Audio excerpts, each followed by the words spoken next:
Hello dear students and dear friends, आशा करते हैं आप लोग फिट होंगे। कल वीडियो अपलोड में 6B के लिए प्रॉपर्टीज़ पढ़ा रहे थे डिटरमिनेंट में। 6A का काम पूरी तरह से क्लियर हो गया था, किसी को कोई डाउट नहीं था और किसी ने कोई कन्फ्यूज़न क्रिएट नहीं किया था उसमें अपने आप में, और जो पूछे थे उनका जवाब दे दिया गया था। लाइव क्लासेस के लिए 1-2 दिन ट्राई किए थे एक एप्लीकेशन से, लेकिन वो सक्सेसफुल नहीं हो पा रहा था नेटवर्क इशू के कारण। तो मैंने डिसाइड किया कि जो वीडियो अपलोड करने का प्रोसेस है पढ़ा करके वही करेंगे पर डे। बनाने के बाद आप जैसे प्रॉब्लम पूछते हो सब पूछोगे यूट्यूब के कमेंट बॉक्स में आकर के, तो प्रॉब्लम उसमें अपलोड कर दिया जाएगा समझा करके। या फिर 4 बजे से पर डे शाम में बैठते हैं संडे छोड़ करके, तो व्हाट्सएप पर आप आकर के प्रॉब्लम पूछ सकते हो, बना करके भेजेंगे। या लाइव एप्लीकेशन डूयो आपके मोबाइल में एक एप्लीकेशन होगा जिसको आप हमसे कनेक्ट हो जाइएगा उससे, और 4 बजे से आप उसमें लाइव आकर के भी अपनी प्रॉब्लम को डाउट को क्लियर कर सकते हैं मेरे साथ, उसमें लाइव समझाएंगे। ठीक है, तो ये तो नियम है प्रॉब्लम पूछने का। पढ़ाने के बाद जो है उसको याद रखिएगा और उसी हिसाब से आप काम कीजिएगा। कल जो पढ़ा रहे थे अब उस पर हम आगे बढ़ रहे हैं। प्रॉपर्टीज़ ऑफ डिटरमिनेंट 12th के लिए चल रहा था, 17 तारीख को पढ़ाए थे, आज 18 है। 18 अप्रैल को आप काम कर रहे हो, ठीक है ना। 18 अप्रैल के वर्क में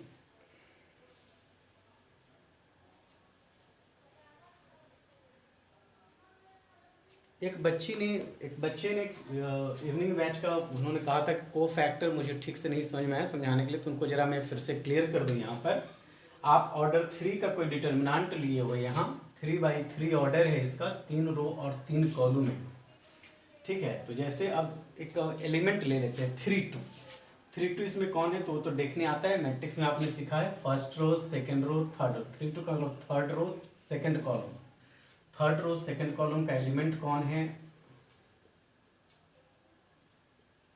सेकंड कॉलम है, इसका एलिमेंट 9 है। इसके लिए मान लो माइनर और कोफैक्टर चाहिए, तो 9 जैसे है तो 9 के लिए इसका रो और कॉलम बंद कर दो, 9 के लिए काम कर रहे हो।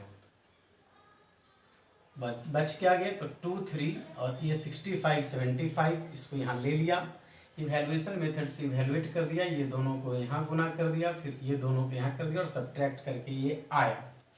कोफैक्टर निकालने में क्या किया जाता है कि माइनर जब आ गया तो उसका साइन कन्वेंशन देखिए। साइन कन्वेंशन अपने मन से सोचने क्या होता है, प्लस, तो सोचिए प्लस के बाद माइनस, माइनस के बाद प्लस, प्लस के बाद फिर माइनस, मतलब इसका साइन कन्वेंशन क्या होगा, माइनस होगा। तो माइनस लगा दिया, माइनर के आगे माइनस साइन लगा दिया, माइनस माइनस 45 यानी प्लस 45 यहाँ पर ये आ गया, ठीक है ना।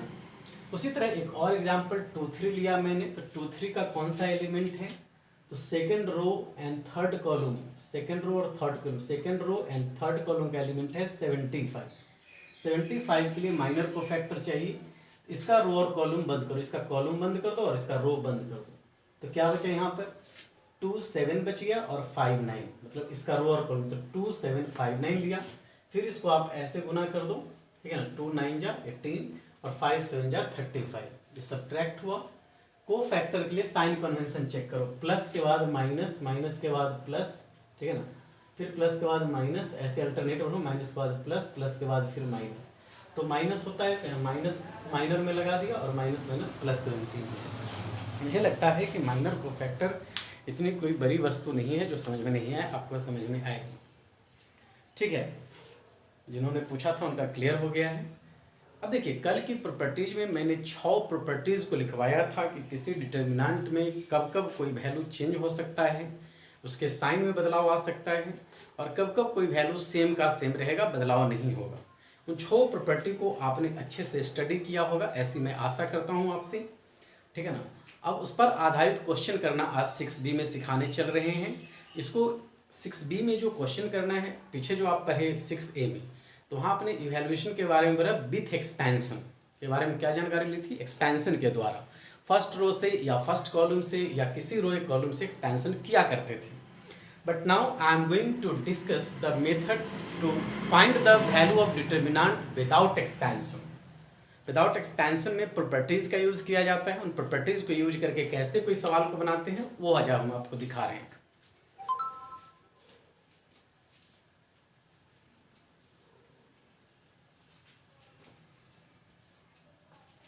मैं क्वेश्चन लेता हूं,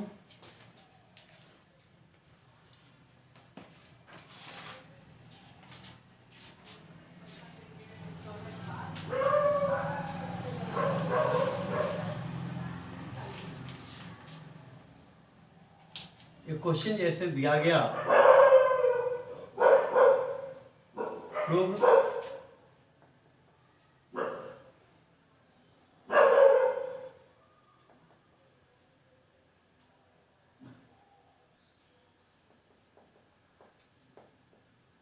विदाउट एक्सपेंशन या इवैल्यूएट विदाउट एक्सपेंशन भी रह सकता है। क्वेश्चन दिया गया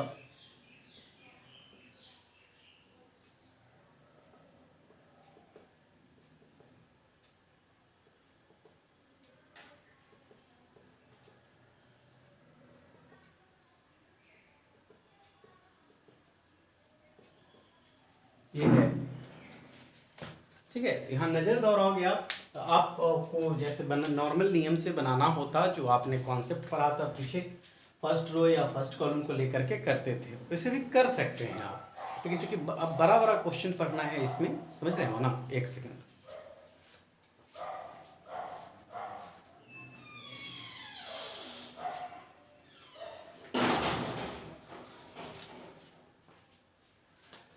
इसमें बड़े बड़े क्वेश्चन के बारे में जानकारी लेनी है, तो उसमें उतना बड़ा एक्सपेंशन अगर करना हो किसी सवाल में तो काफ़ी सारी प्रॉब्लम्स आ जाती हैं, ठीक है ना। तो उस एक्सपेंशन को कम करने के लिए मान लो कि अगर फर्स्ट रो या फर्स्ट कॉलम में 3 में से 2 एलिमेंट को किसी तरह जीरो ला दें और तब एक्सपेंशन के फॉर्मूला पर सोचें, ठीक है। कितना इजी काम होगा, 2 जीरो वाले का तो जीरो हो जाएगा, उसमें कुछ कैलकुलेशन करना नहीं होगा। तो एक तीसरा जो बच जाएगा उसको लेके एक्सपेंड करेंगे उसमें, ठीक है। वही हालांकि है एक्सपेंशन से ही यूज किया गया है, लेकिन इसको विदाउट एक्सपेंशन क्यों नाम देते हैं, क्योंकि प्रॉपर्टी को यूज करके किसी एक पर्टिकुलर रो या एक पर्टिकुलर कॉलम जो कंसीडर करते हो आप, उसके ज़्यादातर एलिमेंट को जीरो ले आते हो और जो बच जाता है उसको लेकर के कैलकुलेशन करते हो। जैसे मैं यहाँ दिखाता हूँ LHS को, जैसे मैंने लिया इसमें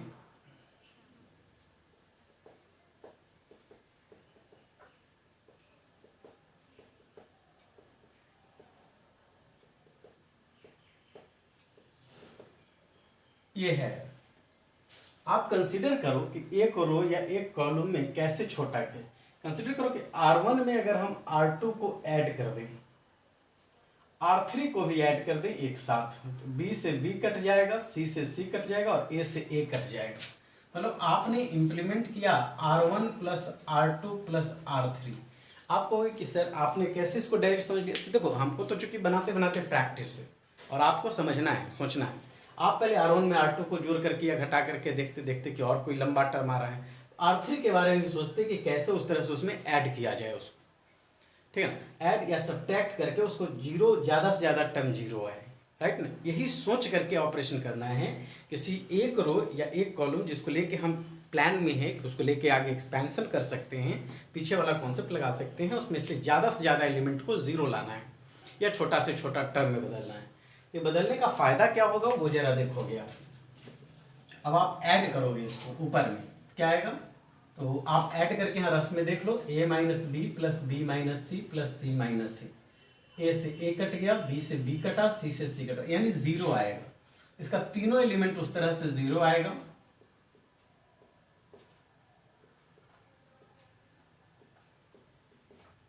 ओके, जीरो जब आ गया तो अब आप फर्स्ट रो जिसमें जीरो एलिमेंट आ गया, छोटा से छोटा एलिमेंट आ गया, और बाई फर्स्ट रो लेकर के आप काम करोगे।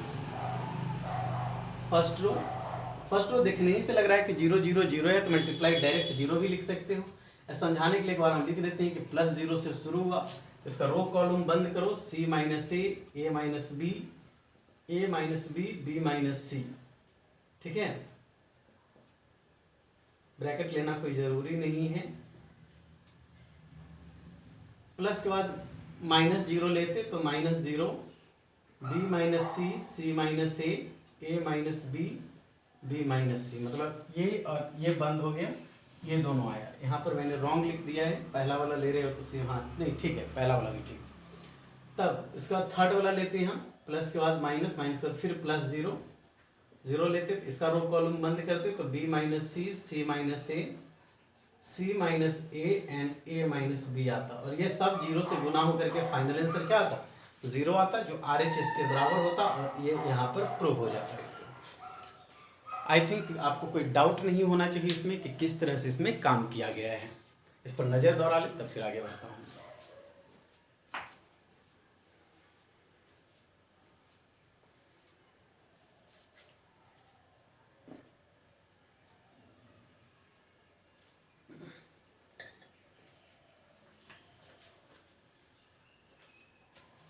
ओके, मुझे लगता है कि कोई मैं बार बार कर देखिए डिटरमिनेंट 6b जो है अब सीधे एक्सपेंशन करके बनाना वो ज़्यादा इजी था।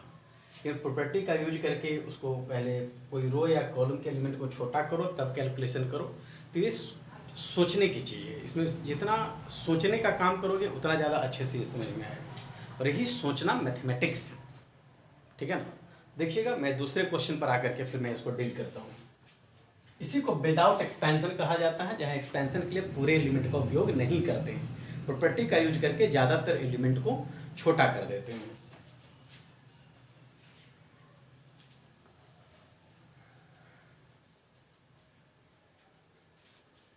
कोई एक दूसरा क्वेश्चन मैं उठा रहा हूं।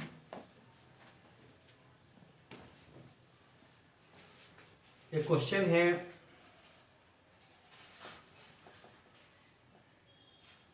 विदाउट एक्सपेंडिंग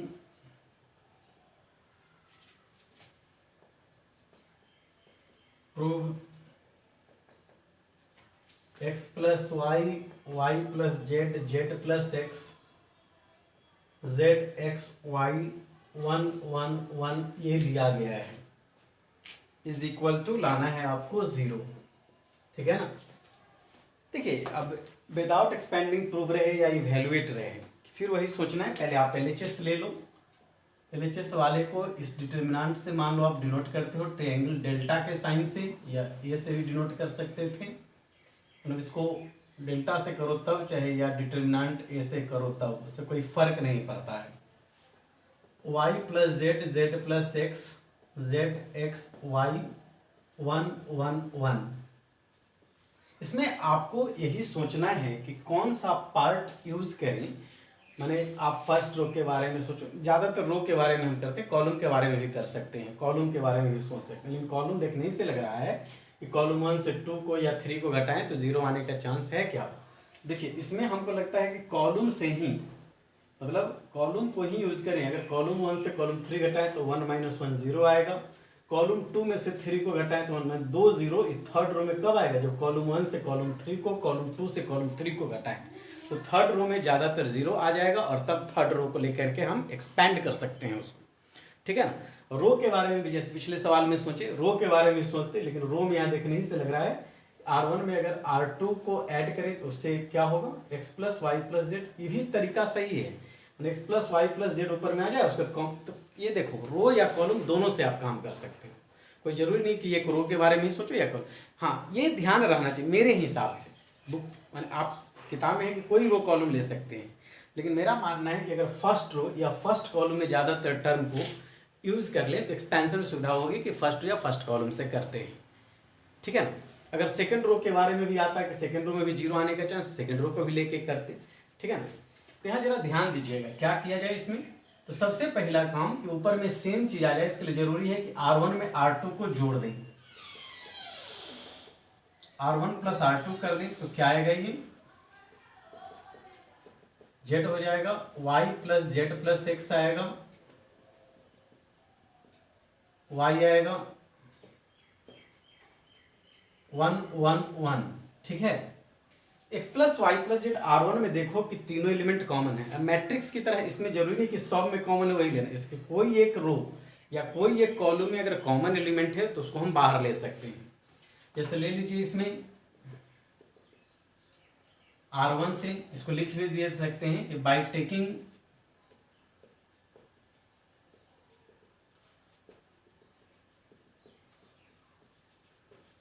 फ्रॉम R1 तो क्या आएगा, कॉमन लिए तो यहाँ पर मल्टीप्लाई हो जाएगा, वो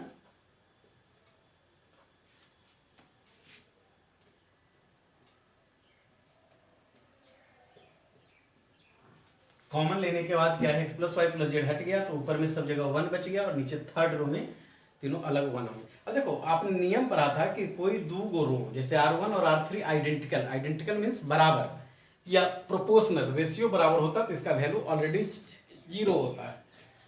कैसे हो जाता है, R1 में से मान लो R3 घटाते तो इसका सारा एलिमेंट 0 हो जाता, तो एक्सपेंशन करते R1 R3 आइडेंटिकल है तो डायरेक्ट भी 0 लिख दीजिए, या मन है कि आपको एकदम घटा करके ही देख लें तो वो देख सकते हैं आप। अगली स्टेप में इसमें लगाते R1 implies R1 minus R3, तो क्या आता है, R1 में से R3 घटा दो तो 0 0 0 Z X Y 1 1 1। अब बाई फर्स्ट रो को लेके करते तो सब जीरो आ गया तो जीरो हो जाता। बाई फर्स्ट रो एक्सपेंशन करते तो डिटरमिनेंट की वैल्यू क्या आ जाती है, जीरो आ जाती, जो RHS के बराबर होती और ये प्रूव हो जाता है। मुझे लगता है आपको समझने में कोई दिक्कत नहीं हुई होगी। डायरेक्ट भी यूज कर सकते थे, R1 R3 आइडेंटिकल है तो जीरो ले सकते थे। कैसे होता है तो यहाँ देख भी लिया आपने कि R1 में से R3 घटाते आइडेंटिकल होने के कारण तो जीरो हो जाता। प्रोपोर्शनल भी रहता कोई मल्टीपल तो जैसे R1 माइनस 2R3 कर देते तो भी जीरो आता सारा का सारा, रेशियो बराबर होता उसका तो उस तरह से भी यूज आता। डिफरेंट क्वेश्चन में जाओगे तो पता चलेगा। हम जब किसी एक रो का सारा एलिमेंट जीरो है तो वैल्यू जीरो हो जाएगा, उस रो को लेके एक्सपैंड करेंगे तो। ठीक है, इस पर नजर दोहरा लीजिए जरा सा।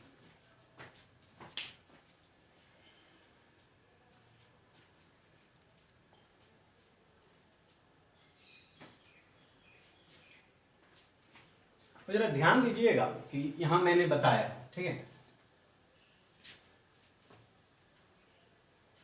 मैं इसको सेकंड मेथड से भी थोड़ा दिखाऊं कि कॉलम, अभी मैं चर्चा कर रहा था आपसे कि कॉलम को लेकर के कैसे करें, ठीक है ना। मतलब इसमें और जीरो, अभी मैं बता रहा था सबसे शुरू में कि C1 में C3 घटाओ तो ये जीरो, C2 में से C3 घटाओ तो ये जीरो, वो तरीका भी है। तो सेकंड मेथड भी मैं आपको दिखा रहा हूँ कि कैसे ज़्यादातर जीरो ला के ले सकते हैं। जरूरी नहीं कि एकदम ईजी वे में हमको जो नज़र आ रहा है वही करें, हम जो सोच रहे हैं वही आप सोचें, दूसरे तरह से भी आप सोच सकते हो। जैसे इसमें हमको इसमें दिखाई दे रहा है कि दो जीरो आने का, C1 में से C3 या C2 में से C3 घटा दो, C1 माइनस C3 C2, दो ऑपरेशन एक साथ करो। मैट्रिक्स की तरह इसमें भी है कि अगर C3 को घटा रहे हैं तो दूसरा में से भी C3 को ही घटाएंगे। C3 का ऑपरेशन हो रहा है तो दूसरा, अगर एक साथ कर रहे हैं ऑपरेशन को, दोनों में C3 घट रहा है तो C3 ही घटेगा उसमें।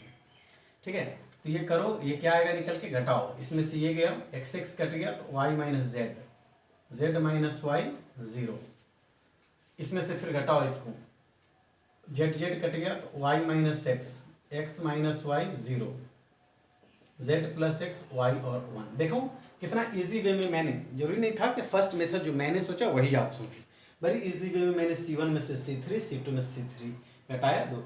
और देखो थर्ड रो में, इस ऑपरेशन में थर्ड रो में दो एलिमेंट जीरो आ गया तो थर्ड रो को लेके एक्सपैंड कर सकते हो 1 को लेकर के, और करोगे अपने आप रिजल्ट आएगा। जिसमें ज़्यादातर एलिमेंट जीरो आ जाए या छोटा एलिमेंट आ जाए उसी को रो या कॉलम, जिसमें भी एलिमेंट आए, थर्ड रो को लेके जैसे मैं यहाँ कर रहा हूँ, कॉलम में ज़्यादा जीरो आता है तो कॉलम को लेके एक्सपैंड करता है मैं। तो यहाँ प्लस से साइन कन्वेंशन है, प्लस माइनस प्लस, तो जीरो जीरो वाला तो जीरो हो गया, केवल 1 लेके एक्सपेंशन करो, हर जगह जीरो लिख करके दिखाना जरूरी नहीं है। पहला सवाल आपको हम बता रहे थे इसलिए जान करके जीरो का एक्सपेंशन करके दिखाया था। जीरो वाला तो ऑलरेडी जीरो होगा, केवल 1 लेकर के एक्सपेंशन करो यहाँ पर, y minus Z Y minus X, Z minus Y X minus Y, ये होगा आपका। अब इसको आप सॉल्यूशन करोगे अपने आप जीरो आ जाएगा RHS, मतलब इसको आप बढ़ाओगे क्या होगा, y माइनस जेड इंटू, मैंने पहले इसका गुना करोगे into X minus Y minus X into Z minus, इसको इसके जैसा ले आओ या इसी को ऐसे, जेड माइनस वाई उल्टा कर दो,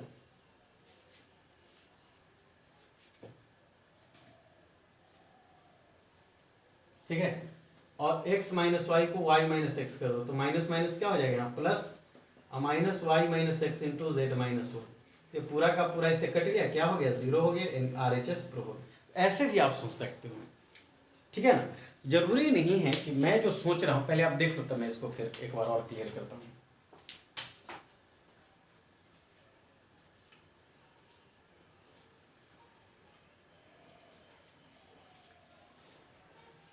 हाँ, तो मैं यहाँ पर आपको बता रहा था कि जरूरी नहीं है कि आप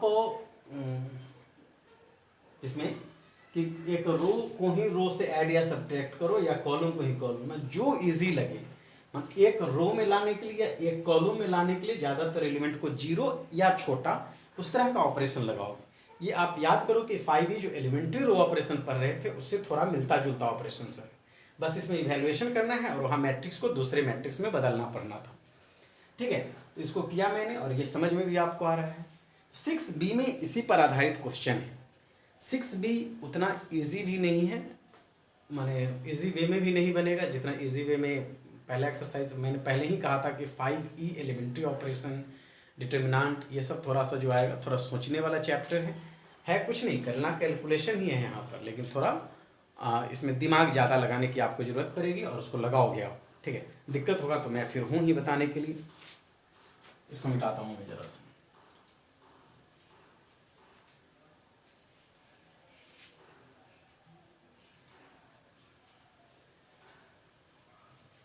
एक आध क्वेश्चन को और मैं देख लेता हूं ताकि आपको सुविधा होगी घर में बनाने में।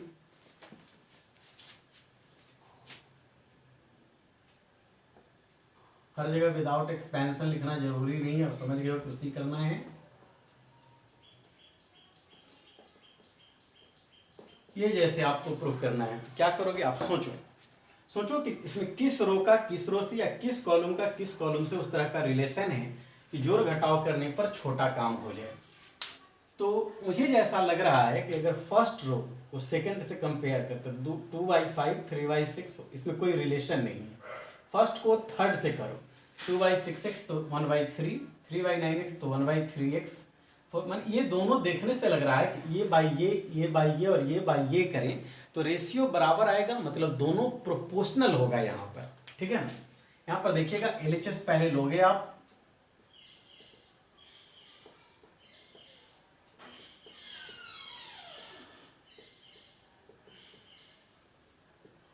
ठीक है।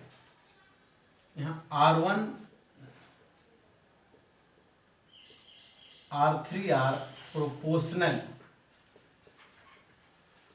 प्रोपोर्शनल या आइडेंटिकल हो तो डायरेक्ट वैल्यू 0 बराबर 0 डायरेक्ट भी लिख सकते हैं। तो आपको मन है कि सॉल्व करें, सॉल्व में देखिए कौन किसका, ये मल्टीपल है इसका, तो क्या चीज़ से इसमें गुना किया जाए, किसके बराबर है, तो 3x, 3 2 जा 6x, 3 3 जा 9x, 3 4 जा 12x।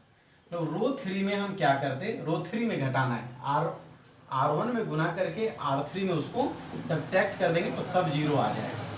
तो रो 3 माइनस 3x इंटू R1 कर दो आप, तो क्या आएगा निकल करके 2 3 4 5 6 8 6x माइनस 6x, लिख करके भी दिखा दें तो आपको ज़्यादा क्लियर होगा। 9x minus 9x 12x minus 12x आएगा, ठीक है। इससे फायदा क्या होगा आपको कि 2 3 4 5 6 8 0 0 0, किस रो में 0 है तो थर्ड रो में, तो बाई थर्ड रो आप एक्सपेंशन करोगे, थर्ड रो एक्सपेंशन करोगे तो वैल्यू ऑफ डिटर्मिनेंट क्या हो जाएगा, 0 हो जाएगा, जो RHS के बराबर हो जाएगा। मुझे लगता है आपको कोई डाउट नहीं है, इसमें होना चाहिए, ठीक है ना। आज मैंने थोड़ा सा इसका लेवल 1 का क्वेश्चन बताया, लेवल 1 मतलब इजी है, ठीक है ना। लेवल 2 फिर मैं बताऊँगा आपको, लेवल 2 में मतलब इससे थोड़ा सा मेथड ही यूज़ करना है, लेकिन थोड़ा सा ये लेवल 3 तक क्वेश्चन जाएगा, इसमें थोड़ा लेवल 1 मतलब थोड़ा ज़्यादा इजी, लेवल 2 मतलब थोड़ा ज़्यादा बड़ा कैलकुलेशन, लेवल 3 मतलब उससे भी बड़ा कैलकुलेशन। तो बारी बारी से मूव करूँगा, इस पर मैं जो आज वर्क दूंगा वो आपको कंप्लीट करना है, देख लीजिए।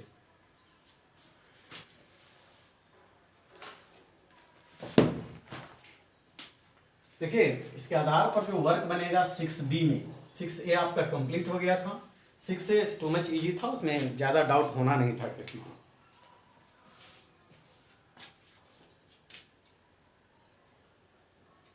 होमवर्क में आज कर सकते हो आप 6A 6B सॉरी,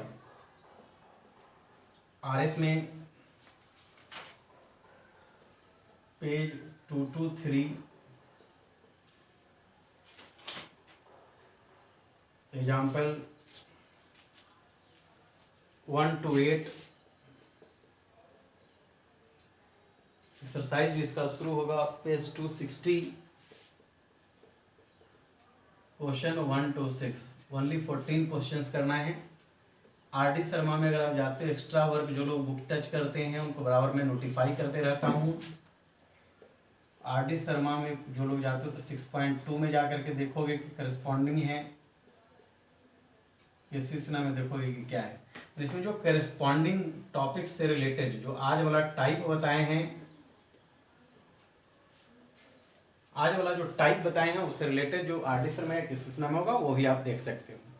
मेन ये आपको कर लेना है, ठीक है ना, ये कर लीजिएगा तब आगे ज़्यादा समय। कल संडे है तो कल बैठ के आप अच्छे से इसको लर्न कीजिएगा, ठीक है ना। नेक्स्ट क्लास यानी परसों के क्लास में, मंडे के क्लास में मिलेंगे, इसमें कोई डाउट होगा तो उसको क्लियर करेंगे और तब फिर आगे बढ़ते हुए इसमें 6b के आगे का काम करेंगे हम प्रॉपर्टीज़ पर। ओके, तब तक के लिए बाय।